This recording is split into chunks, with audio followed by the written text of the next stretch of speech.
It was October 3rd of 2012. I was on my period. I had run out of my tampons, so I went down to the local store and I bought a new box. I came back upstairs, I changed my tampon. I started feeling a little off. I had to go to my friend's birthday that night, so I was laying in bed and I was texting with my friends. I said, I feel a little weird, I don't feel like myself. It was October, it was flu season, a lot of my other friends were sick with the flu, so I just thought maybe I caught the bug. The afternoon came about, I changed my tampon again. I then started feeling even worse. I texted with them again, saying I don't know if I can go tonight, I'm gonna try. But it was my best friend's birthday, so I thought I could, man up and go. That evening, I took a shower, I changed my tampon again. I drove myself to my friend's birthday. As soon as I walked in the door, every single person looked at me and said, "Wow, you look horrible." At that moment, it felt as though a train had just hit me. I felt everything just at one time, and I felt so sick. I knew I needed to go home and go to my bed. I drove myself back to my apartment. I wanted all of my clothes off because I was extremely hot. I fell into my bed, I went to sleep. My mother and I are best friends. We talk every single day of every moment. She didn't hear from me. She, at that time, had just had surgery, was bedridden, about an hour and a half from where I was. She was concerned, called the police, called them to have a welfare check done. The only thing I remember is my blind Cocker Spaniel jumping on my chest, ferociously barking at me, trying to get me to come to. I was delusional. I was like, what's going on? She was barking, barking, barking. I heard the knocking at the door. Police, police, open up. I thought, why are the police here? I was so confused. I threw on a hoodie. I carried myself to the door. It was one officer. He came inside my apartment. He looked around my apartment. He said, "You're really sick." I said, "Yes." He said, "Your mom is very worried about you. You should call her." I said, "Okay." In that moment, the police officer just left. I then carried myself back to my bed. I called my mother. She was frantic. She said, "Are you okay?" I said, "I'm just really sick." She said, "Well, do you need an ambulance?" I said, "Well, the cop just left, so I'll see you in the morning." Well, that being said, no one heard from me. My mom then had someone drive her to my apartment, called the police to come again, called for all of my friends to meet at my place. It took officers 30 minutes to get inside my apartment. They found me face down on my bedroom floor. I had developed 107 fever. My kidneys, my organs were failing. They rushed me to the emergency room. Doctors there wondering what's going on. I had a massive heart attack. Why is this 24-year-old girl, healthy, active, in great shape, dying right before our eyes? What's going on? Thank God there was a doctor, an infectious disease doctor on call. He said, "Well, does she have a tampon in?" As soon as they found the tampon and they sent it off to the lab, it came back as TSS1, toxic shock syndrome. After that, the doctors placed me in a medically induced coma and on life support. The doctors told my mother to plan my funeral, that there was no way that I was coming out of this. I woke up a week and a half later from the medically induced coma. I was ballooned up to 200 pounds. My feet were in excruciating pain.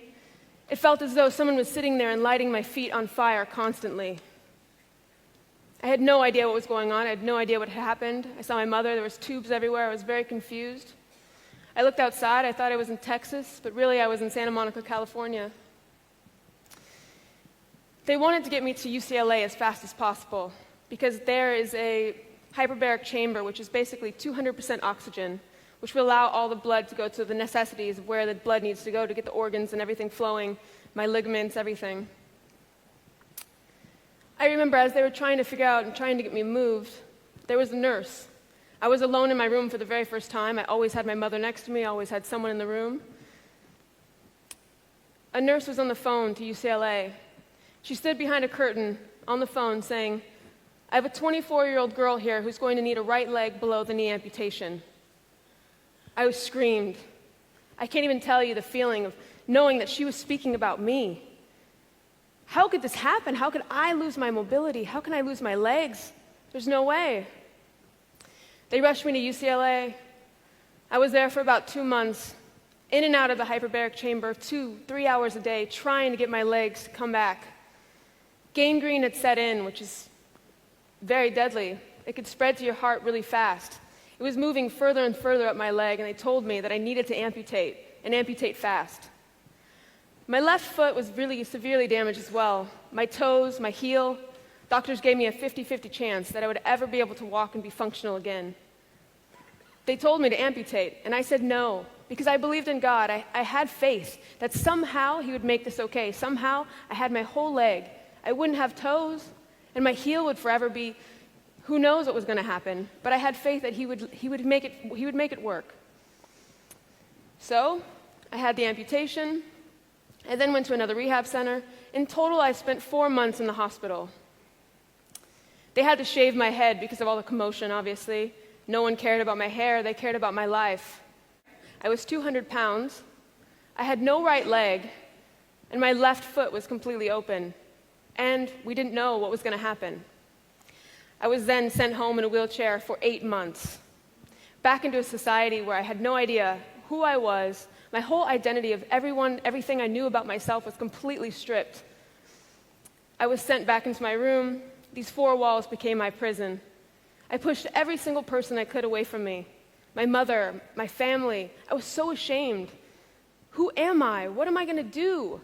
Everything I knew was perfection, was beauty. I wasn't that anymore. There were so many days that I wanted to end my life. So many days that I was trying to figure out, how can I kill myself? How can I get out of this misery, this prison that I felt? And at the time, my brother was 14, and he was the first to come home from school every single day. I knew that if I had killed myself, he was going to be the one to find me. I couldn't do that to him. I couldn't do that to my mother. I couldn't allow myself to give in. I had to show him that no matter what happens in life, no matter the worst situation, the darkest of times, you have to get up. You have to fight. I wanted to show him that anything is possible. At that time, I had got an email from a girl named Jennifer Rovero. She happened to be a photographer. She was the only thing that basically I felt safe talking to, because we knew each other, but we weren't very close. At the time, I lied and said that I was in New York modeling, everything was okay. But really, I was in my bedroom trying not to kill myself. We fell in love over the phone, developed a relationship. I wasn't walking at the time, I was still in my wheelchair. I had a prosthetic sitting in front of me. I hated it. I said, how could this become me? How am I going to become myself with this prosthetic leg? This is not who I am. This thing is just so plastic and just not a real leg. It wasn't me. So, as months go on, I used her as my motivation. I kept going into physical therapy, trying to learn how to walk, so that way I could walk up to her front door and she could see me for me and not for what happened, not because I don't have a leg and half of a foot. I got to her place, I told her what happened, and of course, she gave me open arms with love. 4 months of the romantic stage, obviously the depression was still there. I began to have PTSD, which is post-traumatic stress disorder, because of all the traumatic things that were happening to me. She knew that she had to set a fire in me, otherwise I was gonna end my life. We then laid in bed and did research. We found a website called youareloved.org.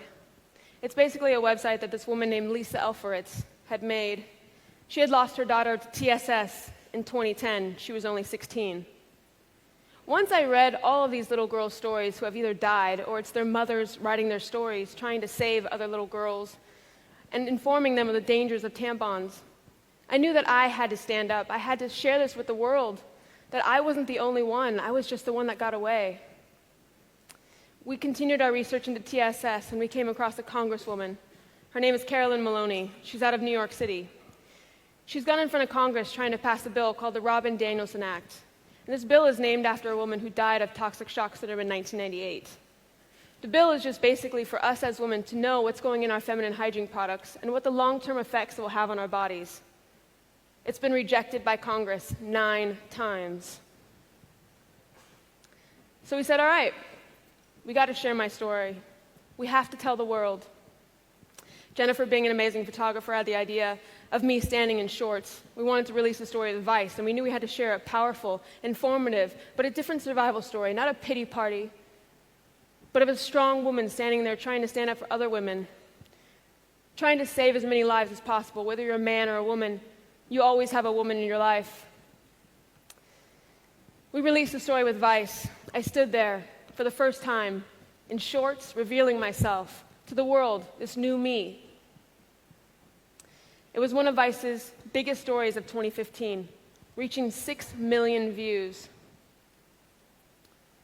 From then, we got a call from Nordstrom. They wanted me to be a part of their famous holiday catalog. They flew me to New York City.